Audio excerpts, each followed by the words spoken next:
नाटक के रूप में दिखाते हैं बच्चों को, वही ये लोग कहानी दिखाएंगे।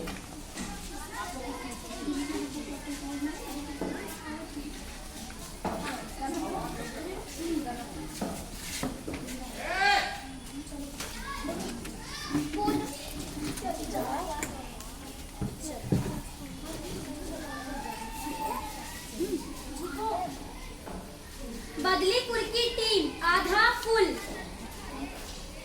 नाम किट्टी, उम्र 16 वर्ष, कक्षा 11। गुड़, जोश भी है होश भी है। किट्टी के लिए कुछ भी इम्पॉसिबल नहीं है। नाम अदरक, उम्र 15 वर्ष, कक्षा 7वीं के बाद पढ़ाई छोड़ दी। गुड़, एक नंबर का जुगाड़ू है। अदरक के पास तरकीब की भरयाल है। नाम तारा, उम्र 12 वर्ष, कक्षा 7वीं। गुण, जानकारी की चलती फिरती किताब। तारा कभी भी झूठ नहीं बोलती। तीनों बदलीपुर में रहते थे। तीनों को जासूसी का बड़ा शौक था।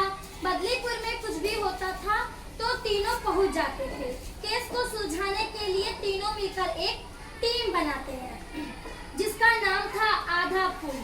बदलीपुर में विवेक नाम का एक लड़का रहता था। वो अपने रंग रूप से परेशान रहता था। वह बिल्कुल भी खुश नहीं था। वह हमेशा परेशान रहता था। वह कहता था कि मैं कितना मोटा हूँ, काश मैं खूबीलाल जैसा होता। खूबीलाल एक महावत था। वह एकदम फिल्मी हीरो जैसा दिखता था। लंबा कद, लहराते बाल, हीरो जैसा दिखता था। कसरती बदन। खूबीलाल को बच्चों को हाथी पर बैठाकर बदलीपुर में घुमाता और पैसे कमाता था। खूबीलाल हाथी को चराने के लिए विवेक के खेत में छोड़ देता था जहां हाथी दिन भर चरता और शाम को घर लौट आता। खूबीलाल विवेक से कहता है, ए हाथी, मेरे हाथी को अच्छे से चराना। खुद की तुलना खूबीलाल से करते करते और उदास रहने लगा। विवेक इच्छा करने लगा कि काश मैं भी खूबीलाल जैसा दिखता। विवेक कहता है कि काश मैं खूबीलाल जैसा दिखता तो वो मुझे हाथी ना कहता। वो अच्छा दिखता है तभी सब उसको पसंद करते हैं और वह खुश रहता है। एक दिन खूबीलाल रोते हुए आधा पुल के पास पहुंचता है। अदरक कहता है, क्या हुआ खूबीलाल, क्यों रो रहा है? खूबीलाल कहता है, मेरी हाथी गुम हो गई। किट्टी, क्या हाथी कैसे गुम हो गई?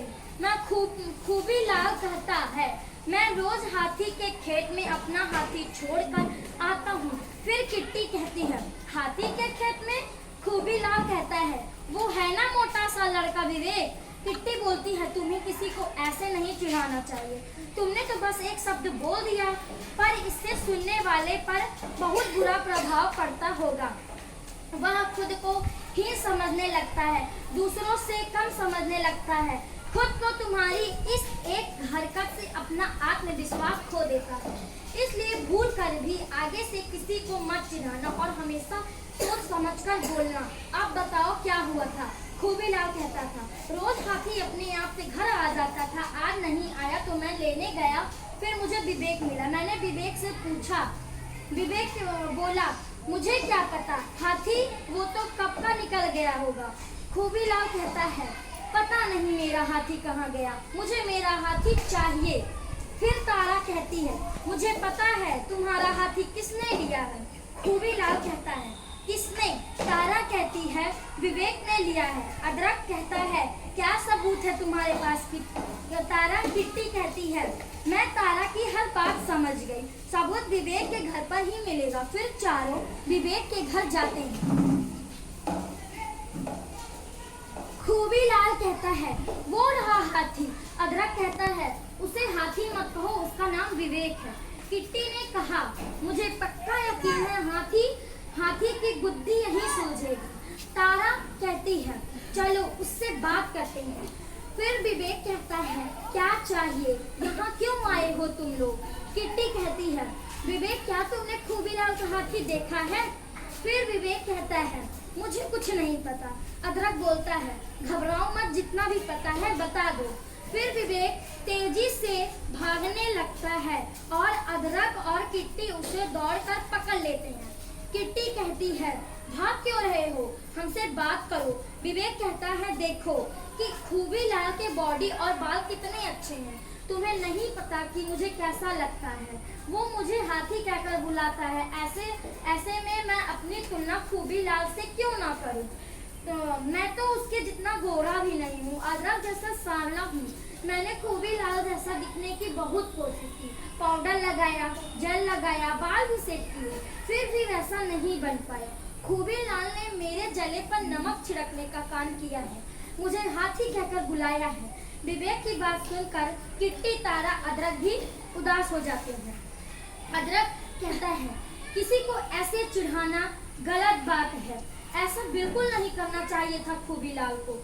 विवेक कहता है मैं खूबी लाल जैसा दिख पाने के कारण खुश नहीं हो सकता, तो उसको तो अपने जैसा उदास बना सकता हूँ ना। यही सोचकर मैंने हाथी को छुपा दिया। विवेक की बात सुनकर सबको मामला समझ में आ गया। किट्टी कहती है तो ये बात है। अदरक कहता है तुम खूबी लाल जैसा नहीं दिखते तो उसमें उदास होने वाली क्या बात है। मैं सांवला हूँ, मैं भी कभी कभी अपनी तुलना दूसरों से करता हूँ, क्योंकि यह बहुत आम बात है। यह ऐसा सभी करते हैं, लेकिन मैं अपने आप को रोक कर याद दिलाता हूँ कि एक आदमी अपने आप में, हर एक इंसान अपने आप में जैसा भी है सर्वश्रेष्ठ है, और उसके बाद मुझे बुरा नहीं लगता। तारा कहती है मैं चश्मा लगाती हूँ, किट्टी नहीं लगाती, तो मैं क्यों सोचूं कि मुझे किट्टी जैसा बनना है। मैं तारा हूँ और तारा रहूंगी, सबके जैसी नहीं, मैं खुद के जैसी हूँ। किट्टी कहती है अपनी तुलना खूबी लाल से करके तुम खुद परेशान होती हो। अगर तुम्हें कोई चिढ़ाता है तो जो तुम्हारे नजदीकी दोस्त हैं, जिस पर तुम भरोसा करते हो, तुम उनके पास उनको जाकर बताना चाहिए। विवेक कहता है मुझे बात समझ में आ गई, अब मैं अपनी तुलना किसी से भी नहीं करूँगा। अब मुझे समझ में आ गया कि अपने रंग रूप आकृति की तुलना करना कितना हानिकारक होता है, इससे रिश्ते बिगड़ सकते हैं। तुलना करके खुद और दूसरों को भी कष्ट पहुंचाते हैं। खूबी लाल कहता है मुझे माफ कर दो, मैंने तुमको हाथी कहकर चिढ़ाया, मैं अब ऐसा बिल्कुल नहीं करूँगा। अदरक कहता है अब ये तो बता दे हाथी कहाँ है। विवेक सबको खेत में ले जाता है, वहाँ गन्ने के बड़े से ढेर के पीछे हाथी खड़ा होता है। विवेक कहता है ये रहा तुम्हारा हाथी, बहुत आराम से खड़ा है। खूबी लाल कहता है मेरा प्यारा हाथी। अगले दिन से बदलीपुर के बच्चे हाथी पे घूमने लगते। अदरक कहता है तारा तुम्हें कैसे पता चला कि हाथी को इसी ने गायब किया है। तारा कहती है जब खूबी लाल ने कहा कि उसने हाथी के खेत में अपनी हाथी चराने के लिए छोड़ा, फिर मेरा माथा ठनका, मुझे लगा मामला जरूर लुक्स का है। किट्टी कहती है खुद की तुलना दूसरों की रंग रूप और काठी से करने का नुकसान ही नुकसान है। खुद का आत्मविश्वास कमजोर होता है और हम खुद को दूसरों से कम समझने लगते हैं। हर एक अपने आप में खास है, सब में कोई ना कोई गुण होता है जो उसे दूसरों से अलग बनाता है। इसलिए ना तो खुद की तुलना दूसरों से करनी है और ना ही किसी को चिढ़ाना है। किट्टी कहती है ये बात बदलीपुर को आज आप ने समझा ही है। आधा